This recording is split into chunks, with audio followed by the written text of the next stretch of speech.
Just so you know, all fronts are on high alert right now. Those in the north, the battalions looking into the eyes of the Hezbollah terror regime, and of course those us, all the battalions, all the elite units on the southern border are just looking to see if multiple fronts are going to open up or not. This is the turning point. Just like for Daniel, after 21 days, we're feeling that there's a turning point, there's a shift, and we're fighting for our very lives, for our homes. You saw last night the night sky was ablaze as rockets and mortars, and our guys were going in on foot. You saw about 250 terrorists were taken out in a harmonious orchestra of air, land, sea. It was like an orchestra, like forming a fist, various aspects of our army coming together, and no casualties. So we just thank the Good Shepherd for shepherding the shepherds who are shepherding Israel.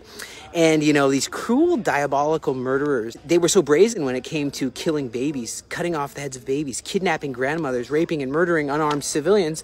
Now, where are they? When we've come to their door, where's their smugness? You know, their sin wasn't just against Israel. Their sin was against the God of Israel and his anointed, and the cup of his wrath is being poured out upon them on this, their judgment day. And so I just thank you for standing with us in this time. And when the Secretary General jumps off the deep end and says that, you know, the October 7th attacks didn't happen in a vacuum, of course it didn't happen in a vacuum. There was spiritual darkness upon the earth. The Holocaust happened before. And then we came to Israel fulfilling hundreds and hundreds of Aliyah scriptures. Aliyah, the return of the Jewish people to Israel. And then what awaited us? A huge war. And then we miraculously survived a few years later in 1967, Six-Day War, another dark force tried to eliminate us. We miraculously survived. And that's when Gaza was no longer under Egypt and it became under our stewardship. But it didn't end there. You know, there was the Yom Kippur War 50 years ago, and it's just like there's a Prince of Persia spirit that we need to be aware of and make sure that it's eradicated. Everybody here has left a life, you know, and left everything to defend Israel. You know, a friend of mine just got married. He was telling me how he's on his honeymoon and suddenly he gets the call. He's called up to serve and he says, honey, I got to go defend you. I got to go defend our home. Another friend of mine had a restaurant. He just loves to serve people food. And then he left everything, came here to serve. I run the Aliyah Return Center, and God bless them for the good work they're doing with the emergency aid initiative, getting people on the front lines, essential equipment, and families. I mean, there's 500,000 displaced Jewish people from the borders, from the terror, from the rockets, who need some food and need some tender, loving care. And I just think of Deuteronomy 31:8, where God is the one who goes before us, and he's not going to leave us.